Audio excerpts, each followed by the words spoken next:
I'm going to continue now with asteroids, starting with a mission that was pretty neat called NEAR. It was later renamed NEAR Shoemaker.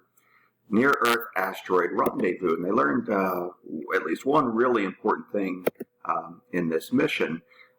They happened to be flying by an asteroid called Matilde. This wasn't their primary objective, but I think they actually learned more in that flyby than they did from their primary target.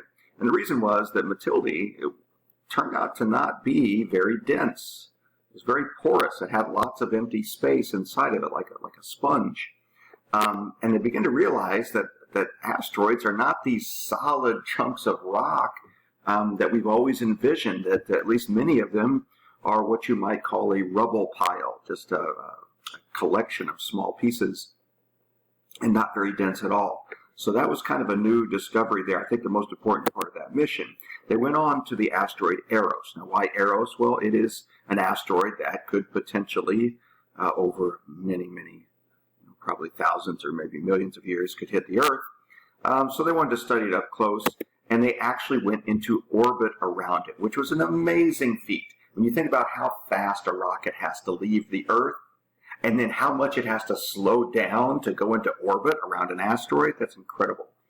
But they pulled it off, and after a year of taking pictures, they said, well, you know what, let's just try to land it. And unfortunately, it wasn't made for that. It wasn't designed for that. It didn't have landing gear, so they basically kept slowing it down until it sort of crash landed, and it actually did survive. Now, unfortunately, the cameras were broken, which is a real shame, but it actually did transmit radio signals, and we know that today the NEAR spacecraft is sitting right where that red arrow is. That's where it is sitting from now on for millions of years. It's going for a ride there on Eros. Pretty neat mission in a lot of ways. All right. Now, near-Earth asteroids. Obviously, they're the ones that we are most concerned with, and the reason that they cross our path typically is because they have more eccentric orbits than their brethren. They are more elliptical, stretched out, and so yes, they can start between Mars and Jupiter, but they can actually cross Earth's path because of the eccentric nature of their orbit. We sometimes call these Apollo asteroids, the ones that cross us. Ones that just cross Mars's orbit and not ours are called Amors. Just a little side note. This gets a little tricky in terms of how many are considered near-Earth asteroids. So I'm just going to be honest. My stats here may not be correct. I do the best I can. Things change constantly. So PHAs, potentially hazardous asteroids, last number I saw was 1284, something in that neighborhood. That's a lot of potential bullets that could hit us, of course. It's a little bit scary. And it's my understanding that if asteroids glowed, if they gave off light, we would be terrified. We would look up in the sky and be absolutely terrified if we saw, all of these things out there. Again, the vast majority of which could never, ever hit us. But still, it would be disconcerting to see a sky full of them. But we don't, because they're small and they're dark and they're far away, most of them. All right. So again, what is the definition of potentially hazardous? That's why you get different numbers, because it depends how close of a call are you talking about. Are you counting at what size of asteroid do you consider hazardous? If it can destroy a city, does that count? In a lot of the surveys, it doesn't. Anyway, we've had a lot of near misses. One of them that flew close to us and the sun was Icarus, great name for flying close to the sun back in '68. And I'll show you a picture of the Great Daylight Fireball in 1972 that was spotted over Wyoming. This is scary stuff. Just in 2004, we had two asteroids come within 4,000 miles. That's the radius of the Earth. That's incredibly close. I mean, obviously much closer than the moon, for example, and closer than, closer than geosynchronous satellites as well then. So really super close. And then check this out. In 2008, I think this is a pretty important moment. We actually predicted that one was going to hit, and then it did hit where we predicted. We've never done that before. Believe it or not, we've never actually predicted one in advance and then have it hit.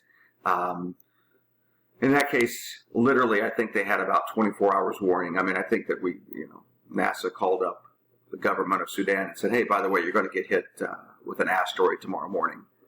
and luckily it just fell out in the desert. And nothing ever happened. Check this graph out. You see the large NEAs, the large near-Earth asteroids, have remained about steady, but the small ones have increased greatly. Why is that? Well, simple. We have found all the large ones. They're easy to find. We've found them. There's no more surprises out there. But as our telescopes get better, we can see smaller and smaller rocks, and so the overall number keeps increasing simply for that reason. They've been there all along. It's just that we can see more and more of them over time. Okay, so how many close calls do we get? Well, again, the old book I used to use said a close call is within 6 million miles. To me, I don't know, that's not all that particularly close to me. I mean, the moon is just a quarter of a million miles away, to give you some reference there. I kind of consider within the moon's orbit to be a really close call. And so every few 100,000 years, the Earth does get hit. Of course, this is the first time in human history, in the history of the Earth, that something might be done about it, and we'll get to that in just a minute. Now, what would happen if a 1 kilometer wide rock hits the Earth? A lot of people kind of think, oh, well, you'd have a 1 kilometer hole, and you better not be right in that location. Yeah, it doesn't work that way. It's going to be really bad. I mean, in this case, you obliterate a 60-mile wide area. That's most of where I live. That's South Florida. Gone, obliterated, wiped off the face of the Earth. But that's just the beginning. Then you could have what's called nuclear winter. You could kick up so much debris that you block out the sun for years. By the way, that material that gets kicked out is going to be super hot and cause fire. So they think that during the one that wiped out the dinosaurs, that the Earth caught on fire, that the whole Earth burned up. Anyway, the point is that, and of course you're going to have major disruptions in the food web and all kinds of problems, right? If there's no sunlight for years, the plants are going to die, and the animals that eat the plants are going to die, and the animals that eat those animals are going to die first. It's just, it's a real mess, and that's if it hits land. If it hits water, that could be worse, because you're going to have tsunamis like we've never imagined. And of course, a whole lot of human civilization lives on the coast. So it's terrifying. It's absolutely terrifying that what one that size could do. Because just a kilometer wide, you're talking about all the Earth's nuclear bombs put together. So anyway, like I said, the good news is we can possibly do something about that. Obviously, now we have the ability to see these things coming in advance. One of them that made a lot of headlines a few years back was Apophis, which is going to fly by in 2029, miss the Earth, but swing back around. After going around the sun, it's going to swing back around in 2036, and there's a non-zero chance it could hit the Earth. It's incredibly unlikely. It's like a 1 in 30,000 chance or something. But anyway, that one's only 1,000 feet wide, which could do some serious damage, but not going to end civilization or anything like that. All right, so here's a look at how often they occur. Obviously, the bigger the rock, the less likely we have an impact on the Earth. And when you get down to ones that are like literally like a small nuclear bomb, we actually get hit with one just about every year. It's amazing. NORAD and stuff like that, they track these things, and we get explosions in our upper atmosphere. But again, our atmosphere provides protection, which is great. And then you see down at the bottom here, we're going to talk about Tunguska later, and then at the very bottom, Chicxulub, that's the one off the Yucatan Peninsula that was the last major extinction of life on Earth. But that was 65 million years ago. Okay. Let's watch just a second of this.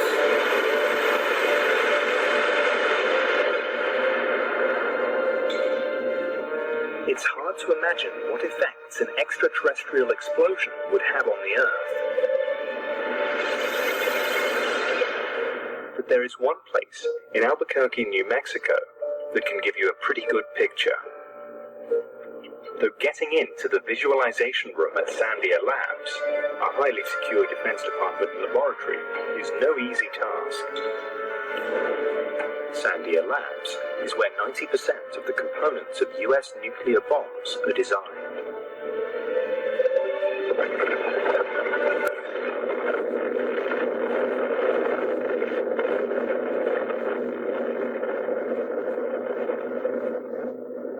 closest thing we have to an asteroid airburst is a nuclear explosion.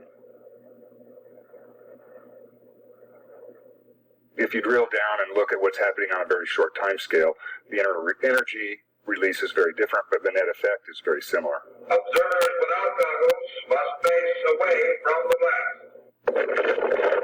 The structures burst into the flame, and then the shock wave would go past. Trees would blow over. That's very similar to what you would get for an asteroid explosion.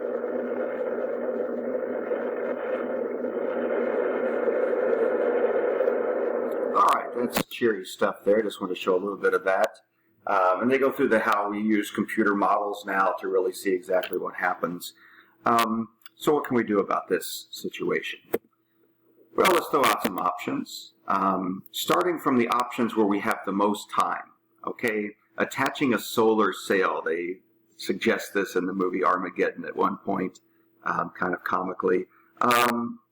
Solar sail is going to provide an incredibly small amount of push from the sun. So you're going to get a very small change in the angle of its trajectory. But if you have 30, 40 years advance notice and you can go out there and attach it, theoretically it would work. Same thing with attaching thrusters. You could directly attach thrusters and try basically to change the orbit. And remember, one tiny little change in angle over enough time becomes enough to miss the Earth. That's the thought there. But again, you have to have really decades of warning because we're just not going to be able to push an asteroid very far if it's a mile-wide chunk of rock. Okay. This one's actually my favorite one in terms of if we have a long period of time, a gravity tractor where you pull up a spacecraft next to an asteroid and, oh, I'm sorry, that's it. That's the plan. Yeah, you just pull up next to it and you let gravity do its thing. You let your spaceship and the asteroid pull each other together, and that minute change in the angle is enough to throw it off course over enough time. So those first three are fine if you have decades and decades. But what if you don't? Well, then you've got some problems. So if we just find out that one's going to hit us next week, our options are pretty limited. At that point, I think the best you can do is what I say, nudge it with a nuke, blow up something to the side of it, and try to change its course that way. Probably the worst solution, the absolute last second, if we find out it's going to hit tomorrow, maybe this is what we have to do, is where you actually try to blow it up. Now, why is that a bad idea? Because instead of getting hit by one large piece, you just get hit with a whole bunch of shrapnel, and it could actually be worse. More places on Earth get destroyed. So, yeah, that's probably not a good one. Unless Bruce Willis is available, then it's fine. Okay. So anyway, let's hope it doesn't come to that anytime soon. But it is good to know that we have an insurance policy that we can do something about it, which we haven't ever been able to do. I mentioned the Trojan and Greek asteroids earlier that are on each side. They are at those Lagrange or Lagrangian points. Each planet has 5 special points around it. I consider them, they're sort of like gravitational balancing points. Okay? For example, let's say between the Earth and the Moon. The Earth's gravity is pulling one way and the Moon's gravity is pulling another way, and somewhere in between, those things would balance out. Okay? And that's the L1 point, the Lagrange point. Here you see that the asteroids in this case are at what we call the L3, I don't know if this is correct here, L3, L4, and L5 points, I believe. But anyway, that's where asteroids tend to collect, and it's actually not just Jupiter. We have found asteroids trailing and following other planets as well. Now again, that doesn't make them moons, because they're not orbiting the planets themselves. They're orbiting at the same distance that the planets are from the sun. They're going in the same direction and all that, but they're always 60 degrees there apart from the planets, 120 degrees then away from each other at Lagrange points. And it's pretty neat. The physics of that it's just pretty cool. And again, those are kind of gravitational balancing points that all planets have. And that's, I think, all I have time for.